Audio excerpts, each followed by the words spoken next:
Hello class. हम tertiary care पढ़ रहे थे, ठीक है।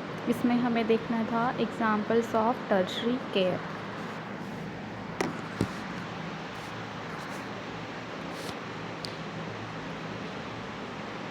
तो टर्शरी केयर का सिंपल मीनिंग होता है हाईली स्पेशलाइज्ड और एडवांस्ड हेल्थ केयर, है ना। ये आपको पता है। यानी जब किसी पेशेंट की कंडीशन इतनी कॉम्प्लेक्स हो कि उसको नॉर्मल डिस्ट्रिक्ट हॉस्पिटल में प्रॉपरली मैनेज करना डिफ़िकल्ट हो, तो पेशेंट को मेडिकल कॉलेज या स्पेशलाइज्ड हॉस्पिटल में रेफ़र किया जाता है। एग्जाम्पल जैसे देखो क्या है, कॉम्प्लेक्स ब्रेन कंडीशन यहाँ पे दिया है ना। A patient has a complex brain condition that can not be managed at the district hospital. मतलब कि मान लो कि एक पेशेंट को कॉम्प्लेक्स ब्रेन कंडीशन है, ठीक है। तो पेशेंट को इनिशियली डिस्ट्रिक्ट हॉस्पिटल में लेकर आए। डिस्ट्रिक्ट हॉस्पिटल में डॉक्टर ने पेशेंट को एग्ज़ामिन किया, लेकिन कंडीशन कॉम्प्लिकेटेड है और यहाँ रिक्वायर्ड एडवांस्ड फैसिलिटीज़ अवेलेबल नहीं है। तो पेशेंट को मेडिकल कॉलेज या स्पेशलाइज्ड हॉस्पिटल में रेफ़र किया जाएगा, है ना। वहाँ पेशेंट को स्पेशलिस्ट की टीम मैनेज करेगी, जैसे कि न्यूरोलॉजिस्ट है, न्यूरोसर्जन हो गए, ठीक है, कोई other specialist depending on patient condition, ठीक है। तो अब मान लो कि पेशेंट का एडवांस्ड ट्रीटमेंट या सर्जरी हो गया, लेकिन ट्रीटमेंट के बाद भी पेशेंट को वीकनेस, मूवमेंट प्रॉब्लम या डेली एक्टिविटीज़ करने में डिफ़िकल्टी हो सकती है। तो यहाँ फिज़ियोथेरेपी और रिहैबिलिटेशन की रिक्वायरमेंट हो सकती है ना। फिज़ियोथेरेपिस्ट पेशेंट की muscle strength, movement, balance, walking, इन सब को क्या इम्प्रूव करने में हेल्प करेगा, ठीक है। तो ये मैंने बताया टर्शरी केयर का बेसिक कॉन्सेप्ट। क्लियर। नेक्स्ट है आपका रेफरल सिस्टम।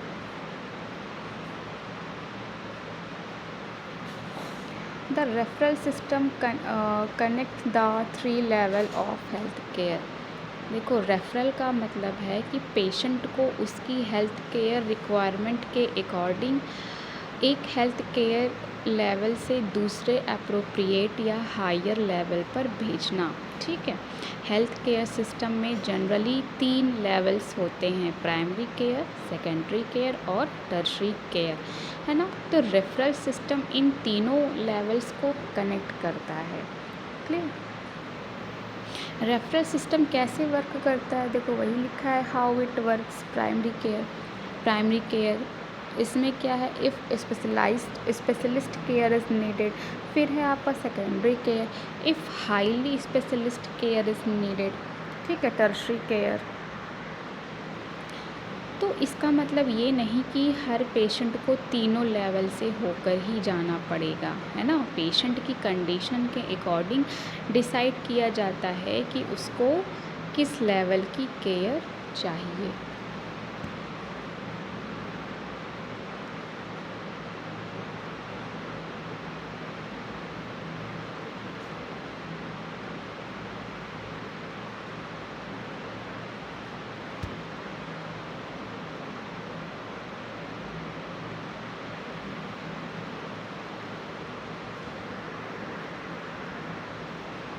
देखो, प्राइमरी हेल्थ केयर से सेकेंडरी केयर, मान लीजिए patient primary health care level पर गया, ठीक है।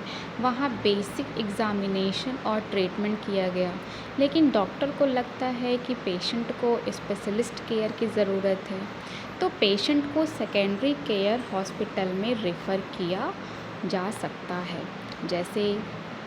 जैसे कि मान लो किसी पेशेंट को कॉन्टिन्यूसली जॉइंट पेन हो रहा है, तो प्राइमरी लेवल पर बेसिक असेसमेंट और इनिशियल ट्रीटमेंट दिया गया, लेकिन पेन का एग्जैक्ट कॉज आइडेंटिफाई करने के लिए स्पेशलिस्ट की ज़रूरत है ना।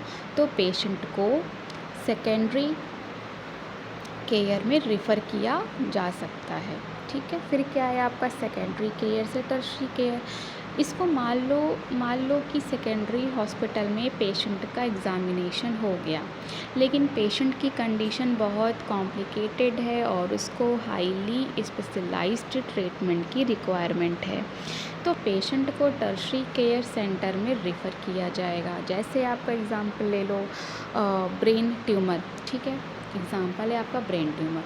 तो मान लो पेशेंट में ब्रेन ट्यूमर डिटेक्ट हुआ, डिस्ट्रिक्ट या सेकेंडरी हॉस्पिटल में इनिशियल डायग्नोसिस और इवॉल्यूशन हो सकता है, लेकिन अगर पेशेंट को कॉम्प्लिकेटेड न्यूरोसर्जरी की रिक्वायरमेंट है तो उसको टर्शरी केयर मेडिकल कॉलेज या स्पेशलाइज्ड हॉस्पिटल में भेजा जाएगा।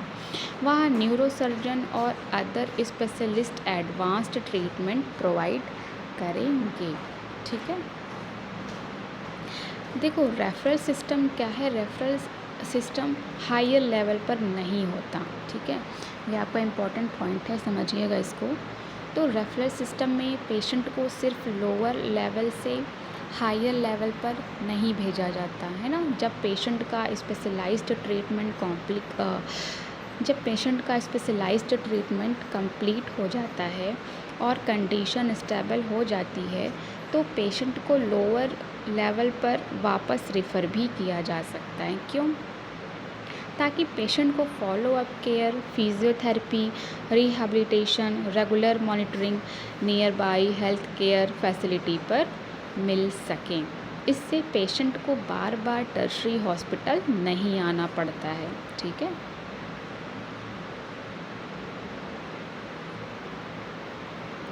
स्ट्रोक पेशेंट का एग्जांपल ले लो।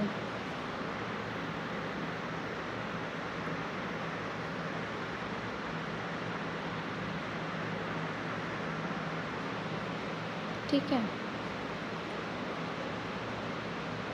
जैसे कि प्राइमरी केयर है, डिस्ट्रिक्ट हॉस्पिटल देखो दिया है, मेडिकल कॉलेज है, फिजियोथेरेपी या रिहैबिलिटेशन है, फॉलो अप केयर है। ठीक है, तो अब इसको समझो कि मान लो एक पर्सन को सडनली एक साइड का हाथ पैर वीक हो गया, बोलने में डिफ़िकल्टी होने लगी, फेस का एक साइड क्या हो गया, ड्रूप हो गया, तो स्ट्रोक का सस्पिशन हो सकता है। पेशेंट को initially near by health care facility पर ले जाया जाएगा। वहाँ इनिशियल असेसमेंट के बाद अगर हायर लेवल केयर की ज़रूरत है तो पेशेंट को डिस्ट्रिक्ट हॉस्पिटल रेफ़र किया जा सकता है। ठीक है, डिस्ट्रिक्ट हॉस्पिटल में फर्दर इवॉल्यूशन और मैनेजमेंट होगा। अगर स्ट्रोक कॉम्प्लिकेटेड है और पेशेंट को एडवांस्ड न्यूरोलॉजिकल केयर की रिक्वायरमेंट है तो पेशेंट को मेडिकल कॉलेज यानी टर्शरी केयर सेंटर में रेफ़र किया जा सकता है। ठीक है, वहाँ स्पेशलिस्ट पेशेंट को एडवांस्ड ट्रीटमेंट देंगे, लेकिन ट्रीटमेंट के बाद पेशेंट कम्प्लीटली नॉर्मल हो ये ज़रूरी नहीं है।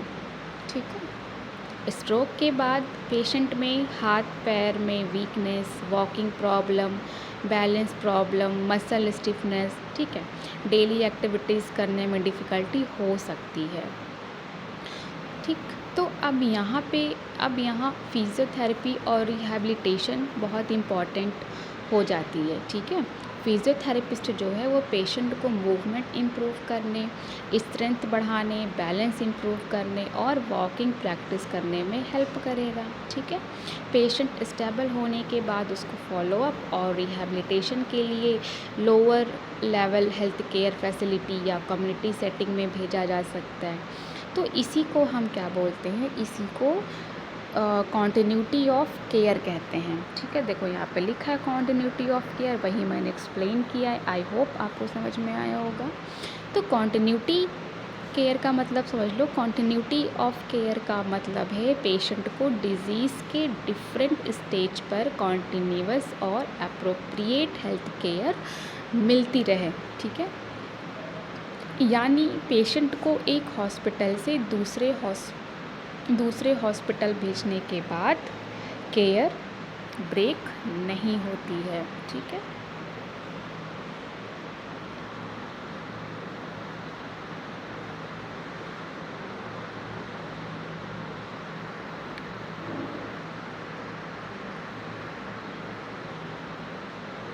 नेक्स्ट है आपका role of physiotherapy at different levels.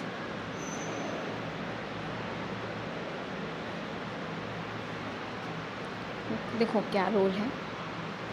Physiotherapy सिर्फ हॉस्पिटल में ट्रीटमेंट के लिए नहीं होती है ना। फिजियोथेरेपी की रोल प्राइमरी, सेकेंडरी और टर्शरी तीनों लेवल पर होती है।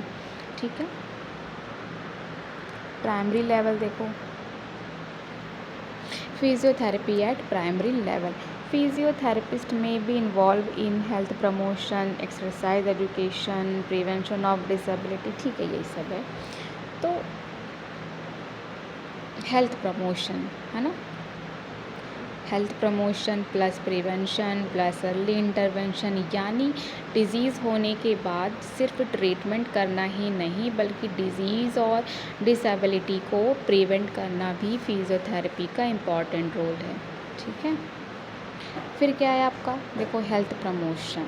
हेल्थ प्रमोशन का मतलब आपको पता है, लोगों को हेल्दी लाइफस्टाइल मेंटेन करने के लिए इनकरेज करना। ठीक है, फिजियोथेरेपिस्ट लोगों को physical activity, exercise, correct posture, healthy movement के बारे में एजुकेट कर सकता है। जैसे कि मान लो एक कम्युनिटी में बहुत सारे लोग फिज़िकली इनएक्टिव हैं, तो फिजियोथेरेपिस्ट उनको एक्सप्लेन करेगा कि रेगुलर फिज़िकल एक्टिविटी क्यों इम्पॉर्टेंट है और डेली रूटीन में सिंपल एक्सरसाइज कैसे इंक्लूड करनी है।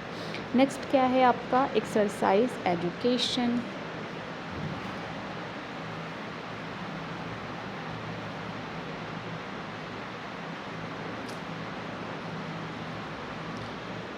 तो फिजियोथेरेपिस्ट पेशेंट और जनरल पॉपुलेशन को करेक्ट एक्सरसाइज टेक्निक के बारे में एजुकेट करता है।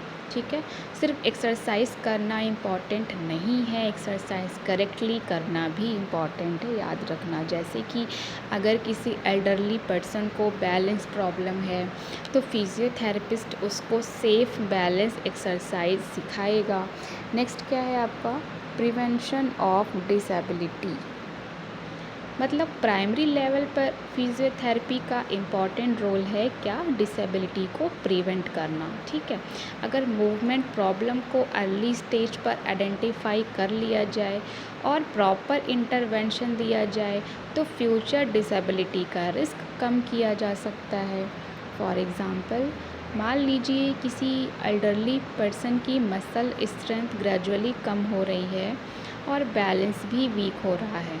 अगर टाइमली फिजियोथेरेपी मिल जाए तो स्ट्रेटनिंग और बैलेंस एक्सरसाइज के थ्रू फ्यूचर डिसेबिलिटी और फॉल्स का रिस्क रिड्यूस किया जा सकता है।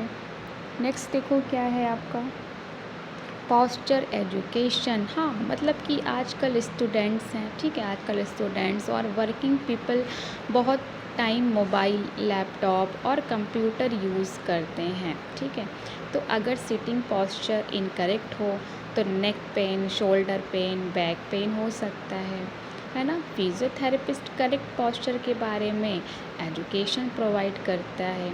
जैसे अगर कोई स्टूडेंट कॉन्टिन्यूसली लैपटॉप पर झुककर बैठता है तो फिजियोथेरेपिस्ट उसको करेक्ट सिटिंग पोस्चर और एप्रोप्रिएट एक्सरसाइज के बारे में गाइड करेगा। क्लियर।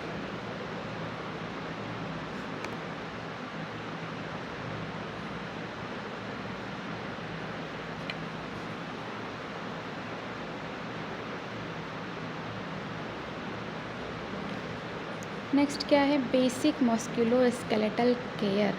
मस्कुलोस्केलेटल का मतलब होता है मसल्स, बोन्स और जॉइंट से रिलेटेड प्रॉब्लम्स। तो प्राइमरी लेवल पर फिजियोथेरेपिस्ट कॉमन मस्कुलोस्केलेटल प्रॉब्लम को मैनेज करने में हेल्प कर सकता है। जैसे कि mild back pain, neck pain, joint stiffness, minor muscle pain हो गया, माइनर मसल स्ट्रेन हो गया। ठीक है, फिर देखो नेक्स्ट क्या है, कम्युनिटी बेस्ड रिहैबिलिटेशन, ओके, मतलब कि कम्युनिटी बेस्ड रिहैबिलिटेशन का मतलब है पेशेंट को उसके होम या कम्युनिटी इन्वायरमेंट में रिहैबिलिटेशन सपोर्ट देना। ठीक है, हर पेशेंट को रिहैबिलिटेशन के लिए हमेशा टर्शरी हॉस्पिटल में रहना ज़रूरी नहीं होता। ठीक है, फॉर एग्ज़ाम्पल कि मान लीजिए स्ट्रोक के बाद पेशेंट हॉस्पिटल से डिस्चार्ज हो गया है लेकिन उसको वॉकिंग में डिफ़िकल्टी है, तो फिज़ियोथेरेपिस्ट कम्युनिटी या होम सेटिंग में पेशेंट की रिहैबिलिटेशन कंटिन्यू करने में हेल्प कर सकता है। नेक्स्ट क्या है, एडवाइस फॉर एल्डरली पीपल। हाँ, एल्डरली पीपल में एज के साथ मसल स्ट्रेंथ डिक्रीज़ हो सकती है, बैलेंस रिड्यूस हो सकता है, फ्लेक्सिबिलिटी कम हो सकती है। ठीक है, फॉल का रिस्क इंक्रीज़ हो सकता है। तो इसीलिए फिज़ियोथेरेपिस्ट एल्डरली पीपल को सेफ एक्सरसाइज और फिज़िकल एक्टिविटी के बारे में एडवाइस दे सकता है।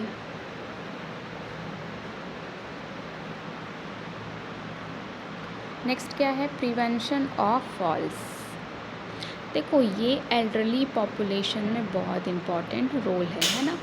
अगर एल्डरली पर्सन का बैलेंस वीक है तो उसके गिरने का रिस्क बढ़ जाता है, फॉल होने पर फ्रैक्चर और सीरियस इंजरी हो सकती है। ठीक है, तो फिजियोथेरेपिस्ट फॉल प्रिवेंशन के लिए balance exercise, walking training, safe movement technique, home safety advice provide कर सकता है ना।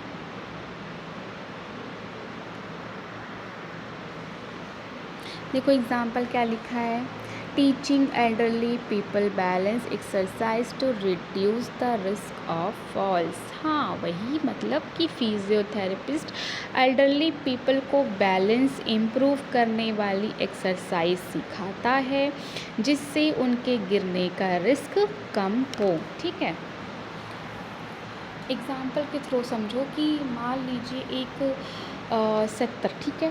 70 ईयर ओल्ड एल्डरली पर्सन है। ठीक है, कितना 70 ईयर ओल्ड एल्डरली पर्सन है, तो उनको वॉकिंग के टाइम कभी कभी बैलेंस लूज़ हो जाता है। अगर वो गिरते हैं तो फ्रैक्चर या सीरियस इंजरी हो सकती है ना। फिजियोथेरेपिस्ट पहले उनका असेसमेंट करेगा, फिर रिक्वायरमेंट के according balance exercise, sit to stand exercise, safe walking practice करवाएगा। ठीक है, साथ ही होम सेफ्टी के बारे में भी एडवाइस देगा, है ना। फॉर एग्ज़ाम्पल कि फ्लोर पर लूज़ कारपेट ना हो, बाथरूम में स्लिपरी सरफेस को अवॉइड किया जाए और वॉकिंग एरिया क्लियर रखा जाए। ठीक है, तो इस तरह फिजियोथेरेपी फॉल होने के बाद ट्रीटमेंट करने के बजाय फॉल को प्रिवेंट करने में भी हेल्प करती है। ठीक है,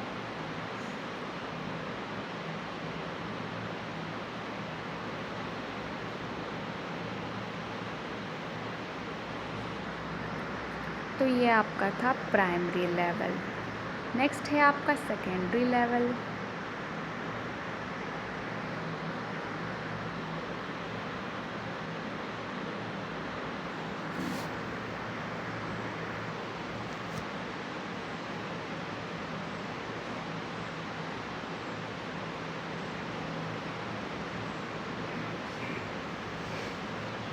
तो अब हम देखते हैं, अब हम हेल्थ केयर के सेकंड लेवल यानी सेकेंडरी लेवल पर फिजियोथेरेपी की रोल को समझेंगे। ठीक है, प्राइमरी लेवल पर हमने देखा था कि फिजियोथेरेपी का main focus health promotion, prevention, exercise education और डिसेबिलिटी प्रिवेंशन पर होता है ना।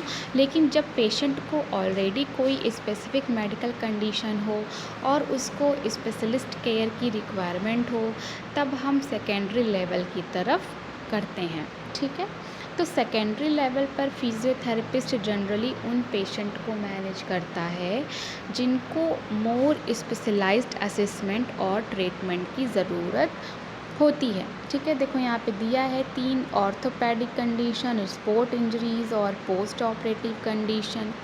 ठीक है। तो जो ऑर्थोपेडिक कंडीशन है मतलब कि सबसे पहले है आपका ऑर्थोपेडिक कंडीशन। तो ऑर्थोपेडिक कंडीशन का relation mainly bones, joints, muscle, ligaments और अदर मस्कुलोस्केलेटल स्ट्रक्चर से होता है। जैसे नी प्रॉब्लम है आपका, शोल्डर प्रॉब्लम हो गया, बैक पेन है, जॉइंट स्टिफनेस है, ठीक है, फ्रैक्चर के बाद की प्रॉब्लम्स हैं। तो सेकेंडरी केयर लेवल पर फिजियोथेरेपिस्ट पेशेंट का डिटेल असेसमेंट करता है और कंडीशन के अकॉर्डिंग रिहैबिलिटेशन प्लान प्रिपेयर करता है, ठीक है। नेक्स्ट देखो क्या है, स्पोर्ट इंजरीज़। तो स्पोर्ट इंजरीज़ का मतलब है स्पोर्ट्स या फिज़िकल एक्टिविटी के ड्यूरिंग होने वाली इंजरीज़। एग्ज़ाम्पल जैसे है मसल स्ट्रेन है, लिगामेंट इंजरी हो गया, एंकल स्प्रेन हो गया, नी इंजरी है, टेंडन इंजरी हो गया, ठीक है, शोल्डर इंजरी है। तो स्पोर्ट्स जो है, स्पोर्ट्स इंजरीज़ में फिजियोथेरेपी का रोल बहुत इम्पॉर्टेंट है, ठीक है।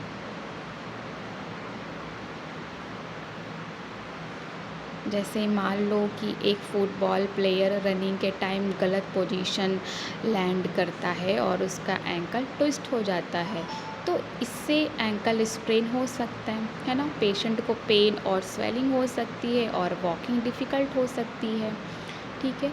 तो फिजियोथेरेपिस्ट पेशेंट को असेस करेगा और रिकवरी के डिफरेंट स्टेजेस के अकॉर्डिंग रिहैबिलिटेशन करता है। नेक्स्ट क्या है आपका post operative condition. Post operative का मतलब है सर्जरी के बाद की कंडीशन, ठीक है। पोस्ट ऑपरेटिव का सिंपल मीनिंग है सर्जरी के बाद की कंडीशन, ठीक है। तो सर्जरी के बाद पेशेंट को movement restriction, muscle weakness, pain या स्टिफनेस हो सकती है। यहाँ पे फिजियोथेरेपी इम्पॉर्टेंट रोल प्ले करती है। जैसे कि एग्ज़ाम्पल ले लो नी थेरेपी, ठीक है, सॉरी नी सर्जरी, ठीक है। देखो इसमें तो कोई इमेज नहीं दिया है but soon low, knee surgery, ठीक है। तो मान लो कि एक पेशेंट की नी सर्जरी हुई है। सर्जरी सक्सेसफुल होने के बाद भी पेशेंट इमिडिएटली नॉर्मल वॉकिंग नहीं कर सकता, है ना। नी के अराउंड मसल वीक हो सकती है, जॉइंट मूवमेंट रेस्ट्रिक्टेड हो सकती है, पेशेंट को वॉकिंग में डिफ़िकल्टी हो सकती है। अब फिजियोथेरेपिस्ट पेशेंट को ग्रेजुअली रिहैबिलिटेशन प्रोग्राम देता है।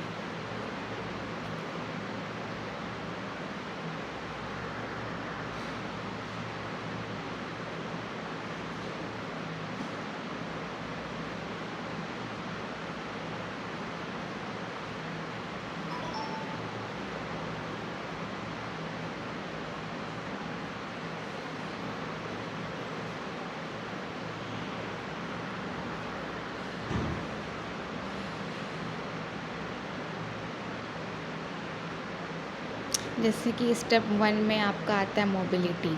तो सबसे पहले पेशेंट की जॉइंट मोबिलिटी इम्प्रूव करने पर फोकस किया जाता है, यानी नी को सेफ रेंज में मूव करवाना।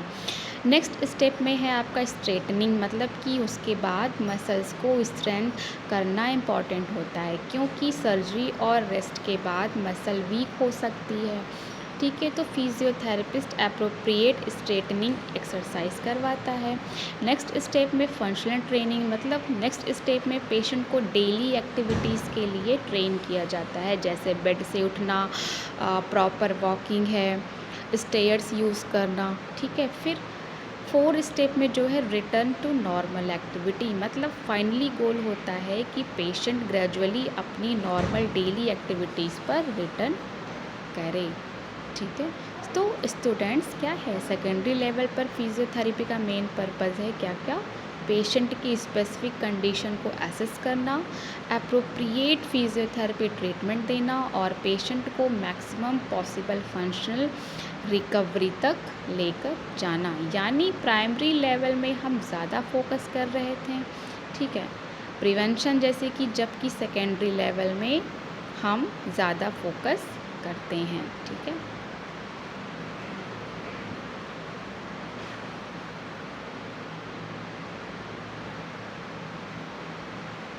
मान लीजिए एक पर्सन को नी प्रॉब्लम है, ठीक है। तो प्राइमरी लेवल पे जो है basic assessment plus exercise advice plus prevention दोगे। सेकेंडरी लेवल पे जो है specialist assessment plus physiotherapy plus straightening plus mobility training दोगे।